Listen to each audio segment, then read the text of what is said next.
Since 2016, much has been made about the divide between urban America and rural America. News pundits and social media users have wondered alike if there is an irreparable divide between the members of these two dramatically different ways of life.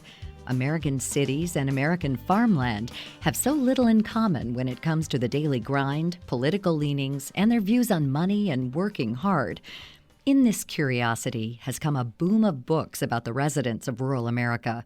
The latest is by author and journalist Sarah Smarsh. So I grew up on a wheat and cattle farm 30 miles west of Wichita.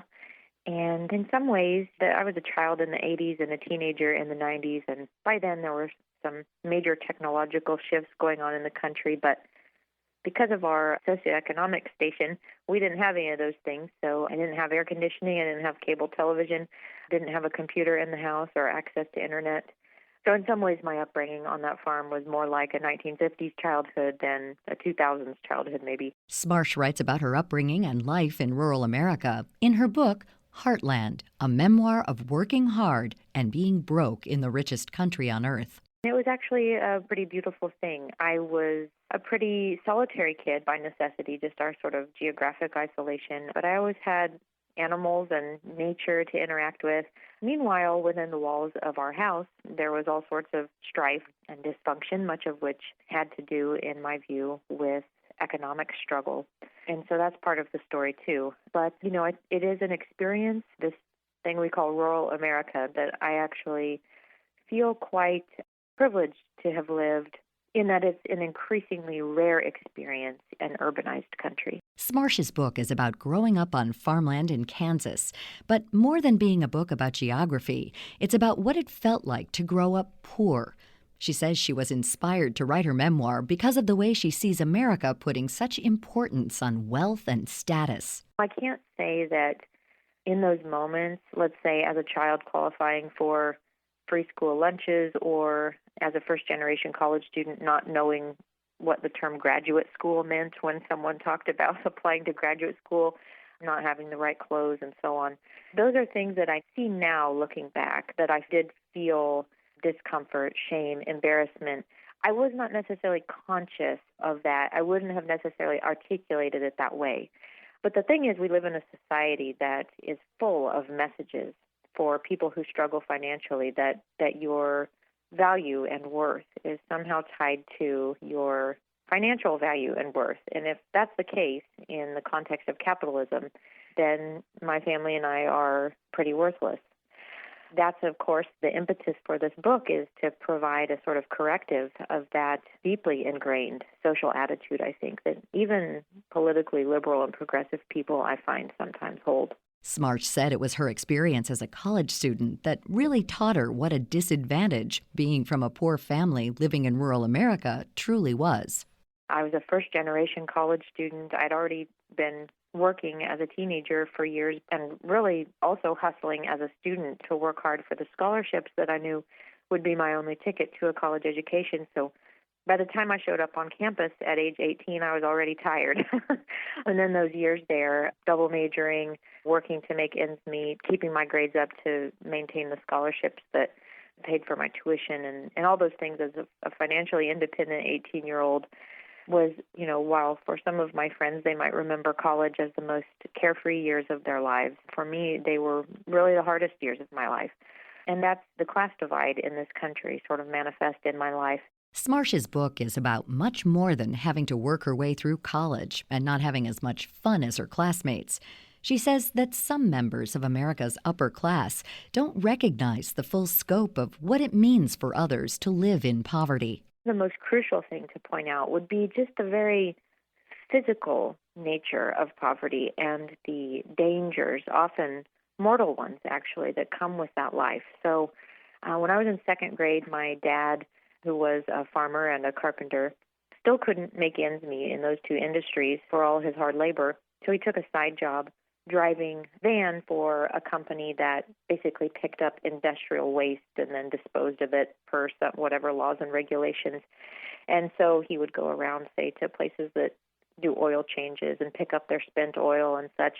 And somewhere along the way, nobody knows exactly what happened, but likely one of these businesses that he picked up the chemical waste from had improperly mixed things that weren't supposed to be mixed.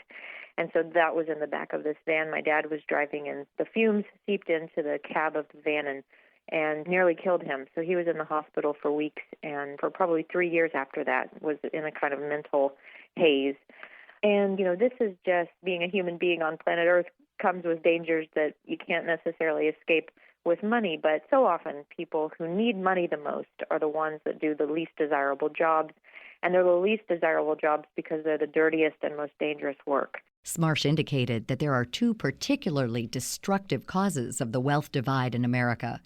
First, the way our capitalism can push those living in poverty further out of the fold. I'm not a political scientist and I'm not a policy expert, but I do know that deregulation of private industry has basically over the course of my lifetime, I was born in 1980, has led to a country where, okay, perhaps we have smaller government, but in its place we have bigger business that can be just as potent of a force in people's lives. And when it's geared toward profit rather than the public good, you have situations like today, a moment of historic wealth inequality when the CEO of some corporation makes like 3,000 times the salary of the workers on the floor and so on. So that's one piece of the puzzle, I think, that's sort of these impenetrable systems that an individual doesn't stand a chance against in many ways. The second main issue Smarsh pointed out was how our healthcare system often places poor people in positions of disadvantage. Dental care in this country is incredibly difficult to access for people in poverty, and actually the Affordable Care Act that was passed in 2014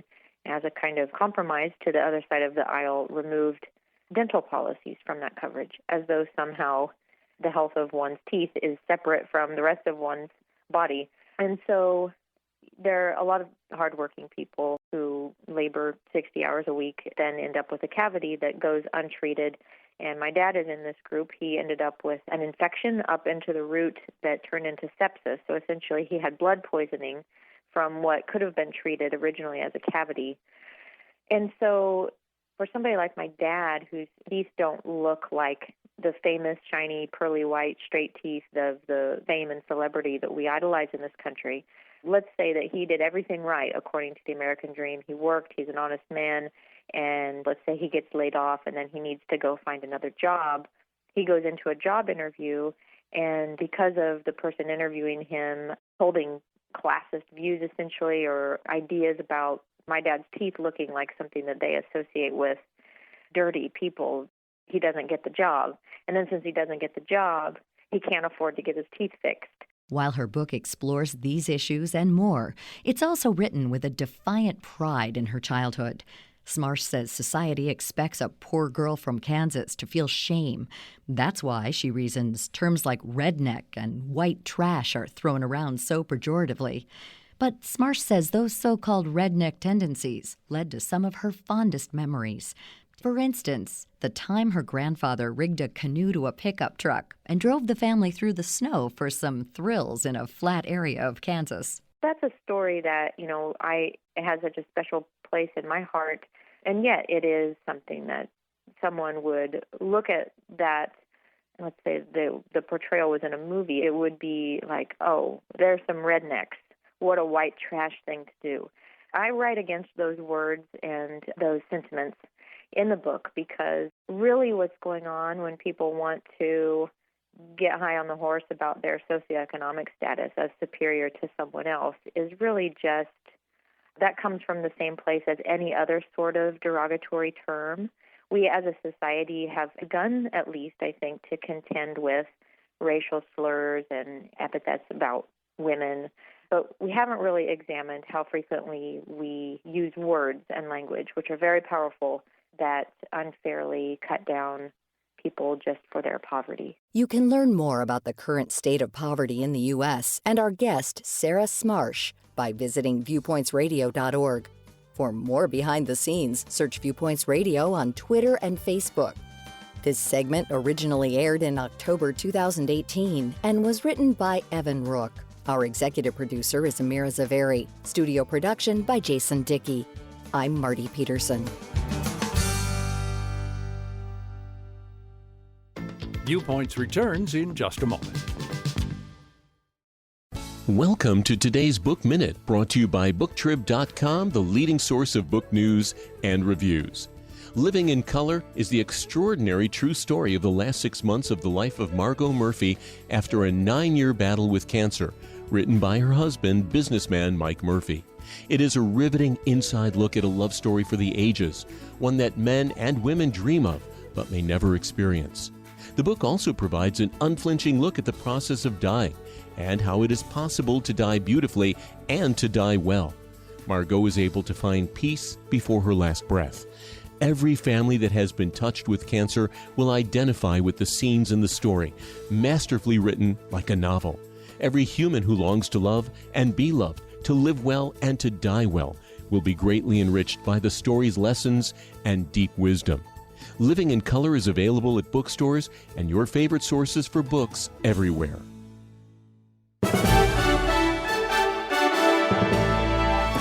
And that's Viewpoints for this week. Viewpoints is a production of MediaTrax Communications. Follow us on Twitter, Facebook, and Instagram to learn more about upcoming shows and find a library of past programs on Apple Podcasts, Google Play, and Spotify. Plus, you'll always find previous segments and more information about our guests at viewpointsradio.org. Join us again next week for another edition of Viewpoints. Coming up next week. We know food is so important, not only to feed our bodies, but to feed our souls and feed our spirits. The cost of rising food prices as the holidays quickly approach. Then, my grandmother was always preparing stews and soups, and there was always rice puffing away in our rice cooker. The familiar feel of Korean fare. I'm Marty Peterson. and I'm Gary Price. These stories in depth on your public affairs magazine, Viewpoints.